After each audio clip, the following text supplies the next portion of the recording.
Vida e Saúde já está de volta. Quanta coisa a gente tem aprendido durante esse programa e agora a gente continua aprendendo mais, muito mais. Conosco aqui nós temos a Márcia Lobo Vidotto, ela é nutricionista, autora desse livro aqui, Saúde Nua e Crua. Quero mostrar para você aqui, olha, Saúde Nua e Crua é um livro muito interessante, bastante informações, pesquisas. Ele é um livro escrito para prevenção e cura de doenças, peso ideal e total qualidade de vida. Márcia, prazer ter você aqui com a gente, viu? Prazer é todo meu.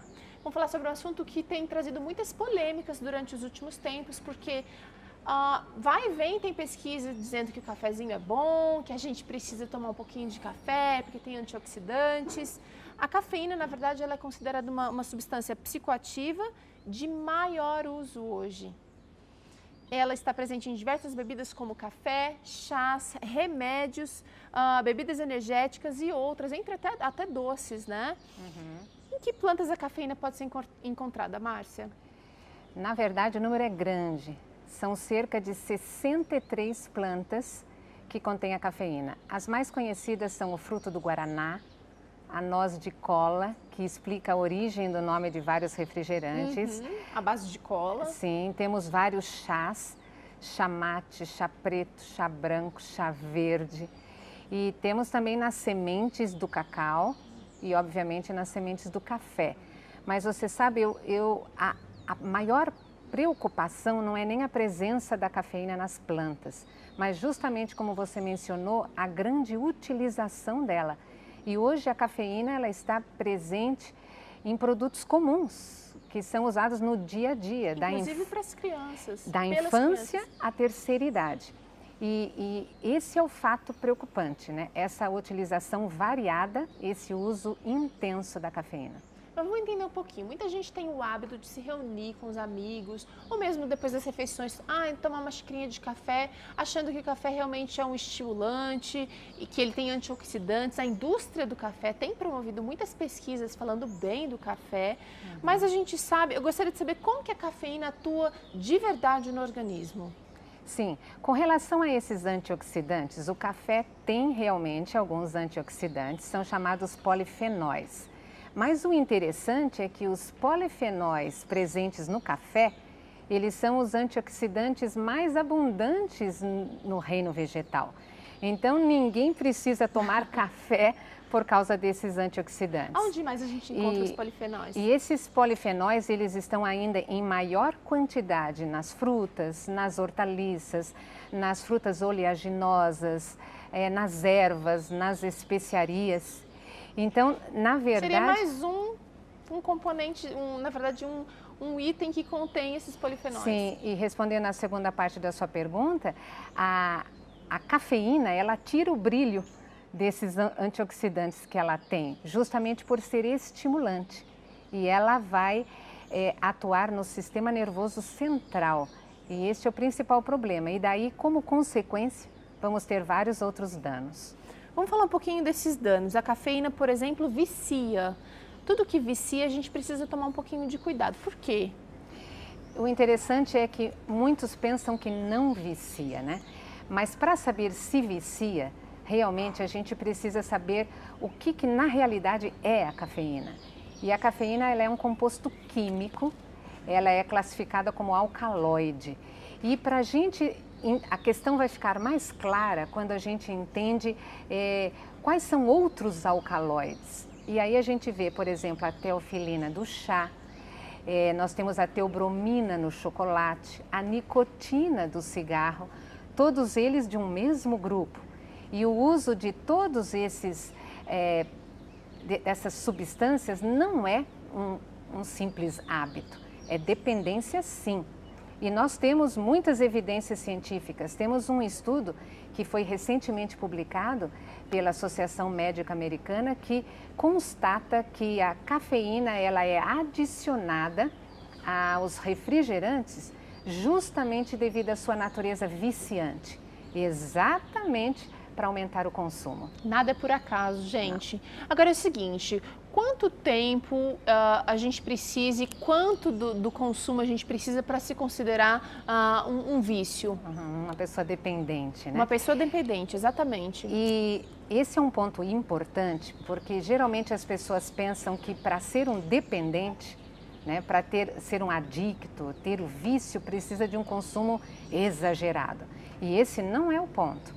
Veja bem, a simples ingestão de 100 miligramas de cafeína por um período pequeno de 7 dias já é o suficiente para a formação do vício. Uau, é muito curto o tempo. Então, muita gente está sujeita e não está nem sabendo. Por exemplo, os medicamentos que contêm cafeína. Exatamente. E todos os produtos, e mesmo os comuns, da bala ao chiclete, as bebidas que são consumidas diariamente. 100 miligramas, vamos tentar quantificar isso na realidade.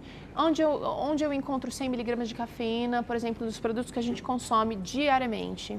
Com relação às bebidas, café, uma xícara média de café, pronto, já temos a 100 miligramas.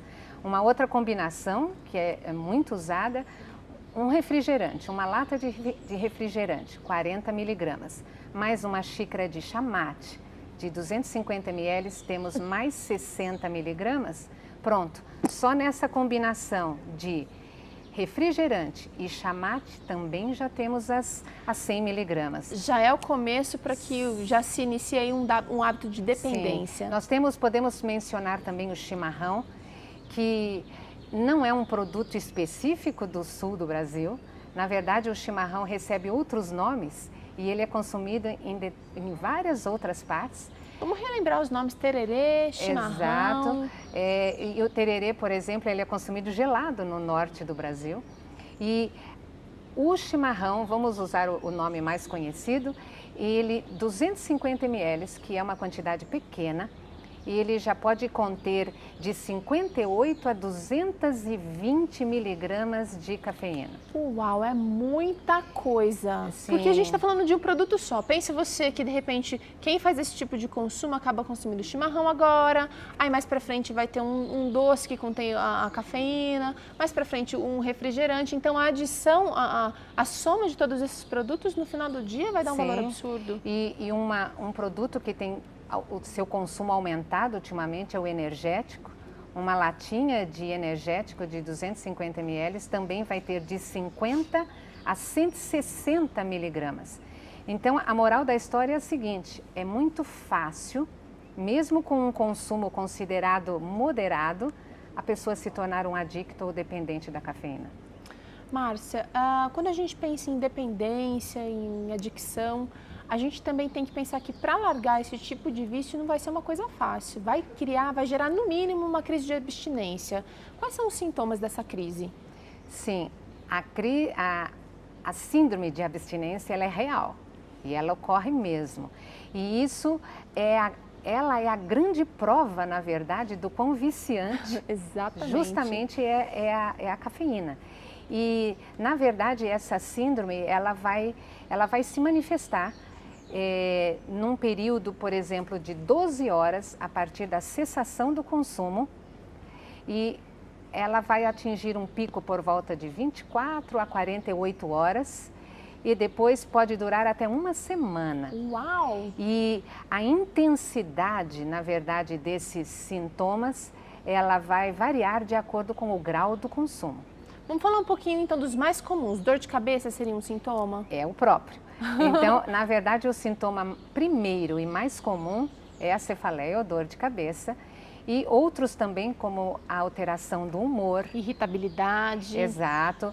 E a ansiedade, fadiga, sonolência, náusea e às vezes até mesmo vômito. Uau, tudo isso então se classifica, entra nos sintomas da abstinência, da crise de abstinência. E na verdade qualquer pessoa que já consumiu algum produto cafeinado, por exemplo, o chocolate ou o refrigerante ou o café ou o chamate, e já tentou parar de consumi-lo, sabe que a dependência... Sabe muito bem do que a gente está falando. Exato, que essa dependência é real e a pessoa se conscientiza de que realmente o quão nociva é essa substância cafeína.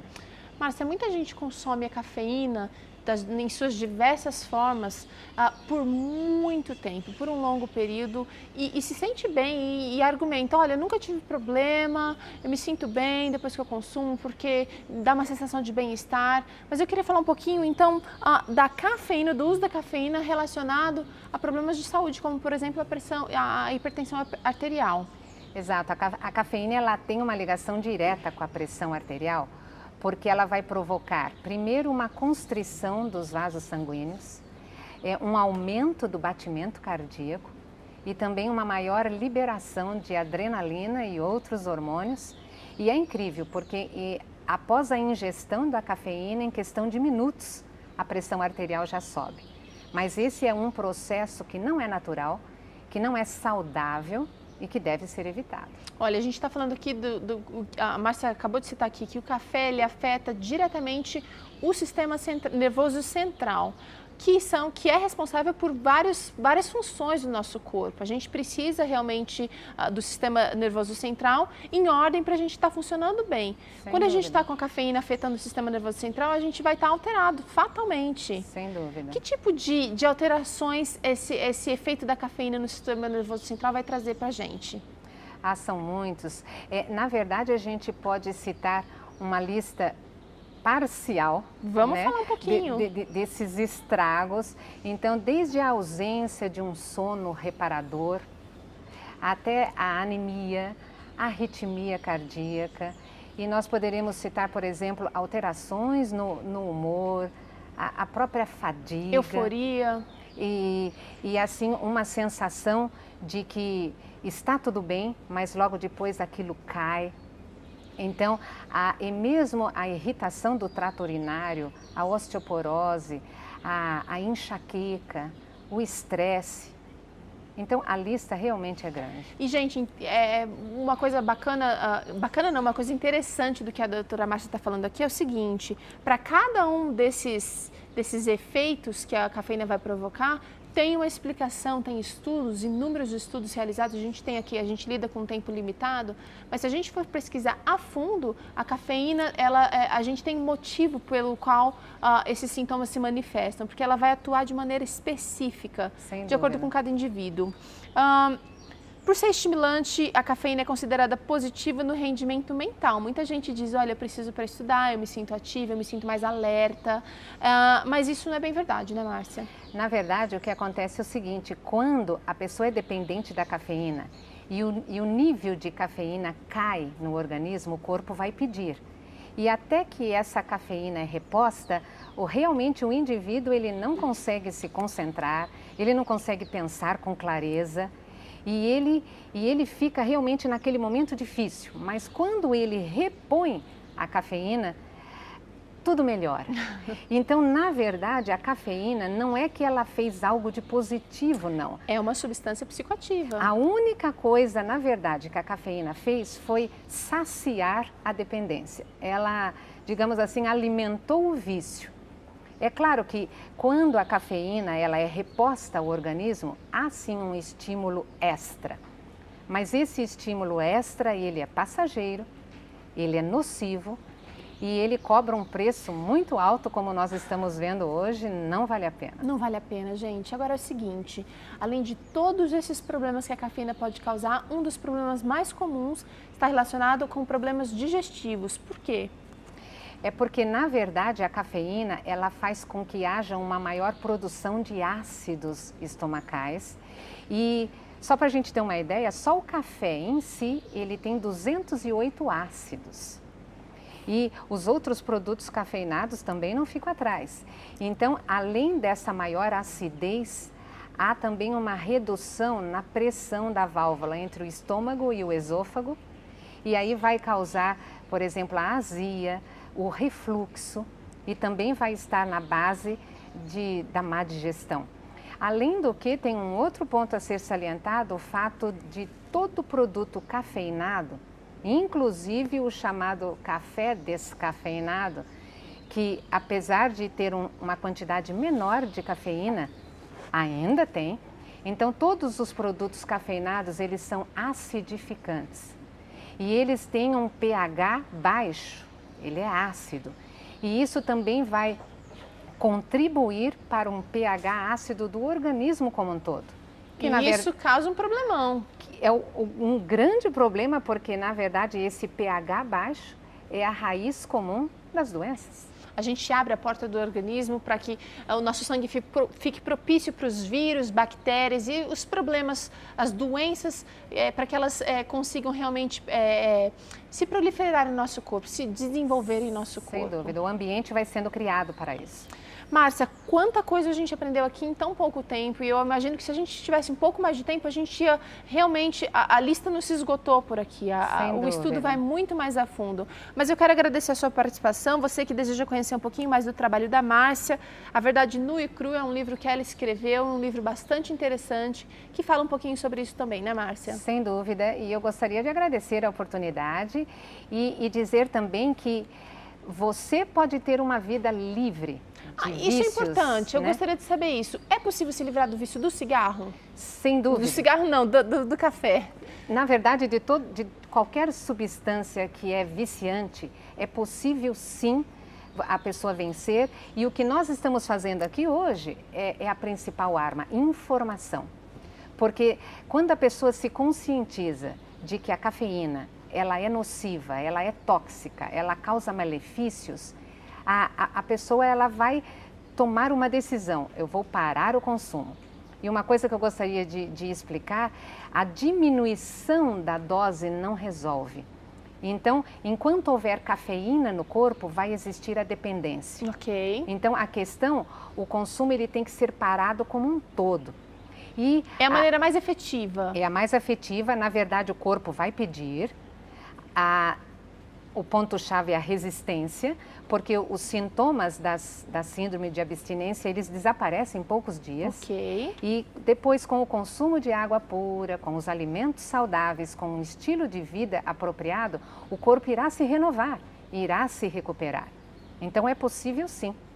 E, Graças a Deus! E é isso que eu desejo para vocês, uma vida livre de dependências, livre de vícios e muita saúde. Tá certo, Márcia. Obrigada de coração pela participação aqui no Vida e Saúde, viu? Às horas. Olha, nós vamos para um rápido intervalo. Na volta tem culinária por aqui. A gente vai aprender batata salsa. Uma delícia. Não saia daí que a gente volta já.